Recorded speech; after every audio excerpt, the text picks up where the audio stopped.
नमस्कार साथियों, एक बार फिर से आपका स्वागत है आपके अपने इस प्लेटफ़ॉर्म पर। फ्रेंड्स, आज के इस वीडियो के माध्यम से अपन चर्चा करेंगे कि भी जो रिज़ल्ट रिवाइज़ हो सकता है एमी रिज़र्वेशन की विसंगति को लेकर, जो हॉरिज़ॉन्टल और वर्टिकल में जिस प्रकार से ये आरक्षण दिया गया है, तो ये किस प्रकार से दिया गया है?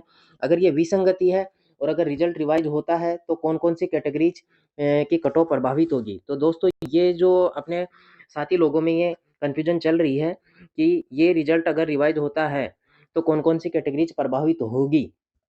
तो इसी चीज़ को अपन इसमें थोड़ा-सा डीप में देखेंगे कि भई ये मुद्दा क्या है।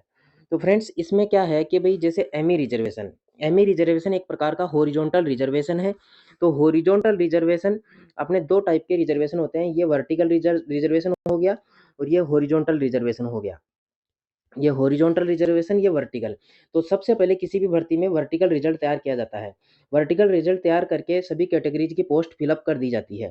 फिर ये सभी post OBC general, OBC, SC, ST, MBC, EWS वगैरह, ये सभी कैटेगरीज का रिजल्ट यहाँ तैयार हो गया। अब जो हॉरिजॉन्टल रिजर्वेशन है और इसमें एमी कैंडिडेट है और एमी कैंडिडेट है, तो उसकी एमी की 12.5% सीटें इसमें फिलअप हुई या नहीं, ये देखना होता है इसमें। अब 12.5% सीटें फिलअप हुई है, तब तो बिल्कुल सही है। Already available in respective categories candidate, ये वाली चीज़ लिखी हुई आ जाएगी कट ऑफ में। अलग से कट ऑफ, कोई कट ऑफ नहीं जाएगी। और अगर यहाँ मान लो जैसे 1270 लोग लेने हैं और यहाँ पर 1000 लोग ही आए हैं। अब 1000 लोग यहाँ आ चुके, तो यहाँ पर आपको लगभग 200 250 लोग और लेने हैं, 270 लोग और लेने हैं। तो 270 लोगों के लिए यहाँ से जो कट ऑफ जनरल की 576 गई है और ओबीसी की 555 गई है। तो इसमें जैसे 576 से नीचे जस्ट एमई का कोई कैंडिडेट होगा जैसे 575 वाला, तो वहाँ से कट ऑफ स्टार्ट होगी टॉप टू बॉटम, और ये आके 519 पे रुकी। तो ये तो है अभी जो वर्तमान में रिजल्ट आया है वह स्थिति। अब इसमें दिक्कत कहाँ है? दिक्कत ये है कि भई जो कन्फ्यूज़न चल रही है, जो 154 प्लस और 154 माइनस को लेकर। 154 प्लस और 154 माइनस को लेकर। अब 154 प्लस वाले तो सभी कैटेगरीज़ में आ सकते हैं, उन्हें कहीं कोई दिक्कत नहीं है। वो अपनी मूल कैटेगरी के अंदर सेलेक्ट हो सकते हैं एमई का लाभ लेकर, और एमई की एक सीट भी कम कर देंगे साथ के अंदर। तो एमई की सीट भी कम कर देंगे और मूल कैटेगरी से सिलेक्ट हो जाएँगे, तो ये बिल्कुल सेफ ज़ोन में है अपनी मूल कैटेगरीज़ में, अगर इनके 20-22 मार्क्स अपनी कैटेगरी से ऊपर आ रहे हैं तो।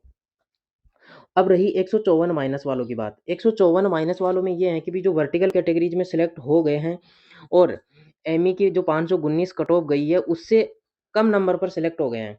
जैसे 200 जैसे मान लो 450 नंबर लाकर या 470 नंबर लाकर, और सीईटी के अंदर 130 नंबर लाकर या 120 नंबर लाकर सेलेक्ट हो गए, तो ये बंदा एमई का है, ये कैंडिडेट एमई का है और ये अपनी मूल कैटेगरी में सेलेक्ट हो रहा है, जो कि गलत है। ये कैंडिडेट बाहर हो जाना चाहिए था अभी 2 गुना लिस्ट के अंदर, और ये बाहर होता तो इसकी जगह कौन-सा कैंडिडेट आता? जो ये अगर ये एमई कैंडिडेट अगर बाहर होता, तो इसमें जिस कैटेगरी को नुकसान हुआ, जैसे एससी, एसटी, एमबीसी, जो अदर कैटेगरीज़ है, ईडब्ल्यूएस महिला, तो इन कैटेगरीज़ में ये एमई लोग ऐसे घुसे हैं, एमई कैंडिडेट्स। इन एमई कैंडिडेट्स को बाहर करने के लिए एक सामान्य अभ्यर्थी, वो एमई कैंडिडेट बाहर हो जाएगा और एक सामान्य अभ्यर्थी एससी, एसटी, ईडब्ल्यूएस महिला का यहाँ पर एंटर कर जाएगा। अब फ्रेंड्स, यहाँ से अगर एमई कैंडिडेट बाहर हुआ है, तो उधर 1270 में से तो कम हो ही गए ना। जितने यहाँ से 200 अगर अगर सपोज़ करो 200 एमई यहाँ से बाहर हुए, तो यहाँ पर 1270 में 200 कम हो जाएँगे। तो फिर से 200 और लोग लेने के लिए जो 519 गई है, 519 से नीचे चलेंगे, 519 से नीचे चलेंगे, तो ये लगभग 510 आप मान के चलो। 510 अगर मान के चलते हैं, यहाँ पर लगभग 519 से 510 में जैसे 200 लोग एंटर कर जाते हैं, या 500 के आसपास मान लो, तो 500 के आसपास मानेंगे तो 200 लोग एंटर कर जाते हैं। अब फ्रेंड्स, ये 200 लोग जो नए एंटर कर गए हैं, तो इनकी जगह बाहर कौन होगा? फिर बाहर होगा जो जनरल और ओबीसी के जो सामान्य अभ्यर्थी है, उनके वो लोग 200 लोग बाहर होंगे जो नीचे-नीचे सेलेक्ट है 2 गुना के अंदर। तो इसलिए फ्रेंड्स, अब रिजल्ट प्रभावित कैसे होगा? रिजल्ट प्रभावित होगा एससी, एसटी, एमबीसी, ईडब्ल्यूएस महिला और ये एमई, इनकी कट ऑफ तो डाउन होगी। और जो थोड़ी बहुत कट ऑफ है 5-7 नंबर, 5 नंबर मुश्किल से जो कट ऑफ बढ़ेगी जनरल मेल और ओबीसी मेल की। जनरल मेल और ओबीसी मेल की कट ऑफ बढ़ेगी लगभग 5 नंबर, अगर रिजल्ट रिवाइज़ होता है और ये 154 प्लस और 154 माइनस वाला मुद्दा इसी प्रकार से तो।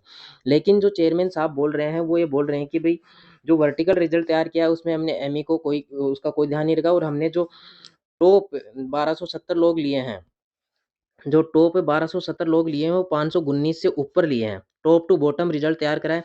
तो फ्रेंड्स इस प्रकार से तो एमई के कैंडिडेट 1270 तो ये हैं और वर्टिकल के अंदर है जो अलग है। तो इस प्रकार से अगर रिजल्ट तैयार किया गया तो कट ऑफ पे कोई अंतर, कहीं अंतर नहीं आएगा। ओबीसी जनरल की कट ऑफ भी कोई प्रभावित नहीं होगी, क्योंकि ऑलरेडी एमई के कैंडिडेट बहुत ज़्यादा पास है। 1270 तो यहाँ है, और वर्टिकल कैटेगरीज में जो SC ST और MBC इनमें जो पास हो रखे हैं वो लगभग 200-300 लोग यहाँ पर है। तो इस प्रकार से तो एक प्रकार से 1500 के आसपास ये पास हो गए। अब चेयरमैन साहब का कहना है कि भाई जो भी ये चीज़ है, हम 1 गुना के अंदर नियमानुसार रिजल्ट निकालेंगे। उनका कहना है कि भाई 2 गुना जो रिजल्ट आया है वह तो है, अब जो 1 गुना का रिजल्ट आएगा उसमें पूरा नियमानुसार रिजर्वेशन हॉरिजॉन्टल और वर्टिकल को देखते हुए उस प्रकार से रिजल्ट तैयार किया जाएगा। अब फ्रेंड्स रिजर्वेशन को लेकर जो रूल है, अब कई लोग बोल रहे हैं कि नहीं पहले वर्टिकल रिजल्ट तैयार होता है, पहले हॉरिजॉन्टल रिजल्ट तैयार होता है। तो इस चीज़ को लेके मैं आपको ये अपना राजस्थान गवर्नमेंट के अंदर जो रूल्स है, तो रूल्स के आप ये इसको रीड कर सकते हैं, और इसका आप गूगल ट्रांसलेशन भी यहाँ देख सकते हैं। इसमें साफ-साफ लिखा हुआ है, विकलांग व्यक्ति, पूर्व सैनिक, अराजपत्रित कर्मचारी एनजी और खिलाड़ी के लिए आरक्षण श्रेणी भी क्षैतिज है, हॉरिजॉन्टल रिजर्वेशन नहीं है, और इसे सुनिश्चित किया जाना चाहिए। इस प्रकार इन पहले 4 सूचियाँ बनती है। जैसे वर्टिकल रिजल्ट बन गया, वर्टिकल के बाद महिलाओं का बन गया, महिलाओं के बनने के बाद उसमें देखा जाता है, और फिर उसके बाद हॉरिजॉन्टल रिजर्वेशन की लिस्ट बनती है।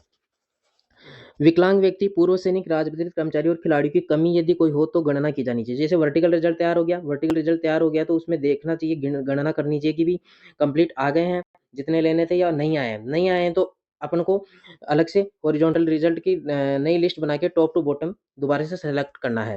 पर्याप्त संख्या में व्यक्तियों का चयन करके कमी को पूरा किया जाना चाहिए, ताकि कमी को पूरा किया जा सके। ये वाली लिस्ट बना के कमी को पूरा किया जा सके।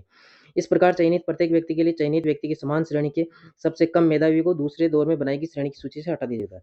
अब जैसे इस लाइन का मतलब ये है कि भाई ये हॉरिजॉन्टल की जो टॉप टू बॉटम लिस्ट बनाई है, इसमें जो अभ्यर्थी शामिल हुए हैं, तो फिर जो जनरल, ओबीसी और जो अपनी कैटेगरीज के अंदर, मूल कैटेगरीज के अंदर लास्ट में जो सिलेक्टेड कैंडिडेट है उनको बाहर कर दिया जाता है। जैसे 100 लोग यहाँ आ गए तो 100 लोग यहाँ से लास्ट वाले मूल कैटेगरीज वाले बाहर हो जाते हैं।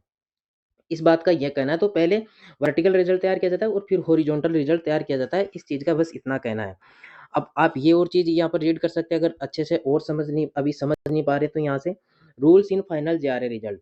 वर्टिकल सिलेक्शन 154 प्लस वाले हैं, लगभग 500 लोग जो एमई की फिल करी है फर्स्ट राउंड के अंदर वर्टिकल कैटेगरी में। और सेकंड राउंड में जो 134 एमई सीट्स हैं वो फिलअप हो गई है। 134 एमई कि भाई 500 लोग तो वर्टिकल में सेलेक्ट हो गए, और 134 बचे हैं जो हॉरिजॉन्टल के लिए टॉप टू बॉटम लिए गए हैं, जिसमें 154 प्लस और 154 माइनस दोनों शामिल है। अब ये 134 कैंडिडेट है, ये will be introduce to their respective categories and will be replace non एमी कैंडिडेट्स फ्रॉम देयर। तो ये 134 लोग जो फर्स्ट राउंड वाले हैं वो 500 लोग वो तो बिल्कुल सेफ है, और ये 134 लोग के लिए जो लोग लगभग कट ऑफ जा सकती है वो कितनी जा सकती है, वो लगभग आप मान के चलो 550 के आसपास कट ऑफ जा सकती है एमी कैटेगरीज की। तो इस प्रकार से जहाँ तक लगता है कि रिजल्ट रिवाइज में के चांसेस कम है, क्योंकि जो भी चीज़ होगी ये फाइनल रिजल्ट में सब सही कर दी जाएगी, और जैसे ही फाइनल रिजल्ट आएगा तो उसमें वर्टिकल तैयार करके ही हॉरिजॉन्टल रिजर्वेशन दिया जाएगा। ये मुद्दा डीवी के बाद में, और नहीं तो जैसे अभी कोर्ट में रिट लगा रहे हैं कई साथी लोग, तो वहाँ से भी ये मुद्दा हो सकता है पहले ही 2 गुना रिजल्ट में सही कर दिया जाए। तो इस प्रकार से जनरल ओबीसी की कट ऑफ पे कोई खास फर्क पड़ेगा नहीं, और एमबीसी, ईडब्ल्यूएस और एमई की कट ऑफ हो सकता है डाउन हो जाए। Okay friends, thank you for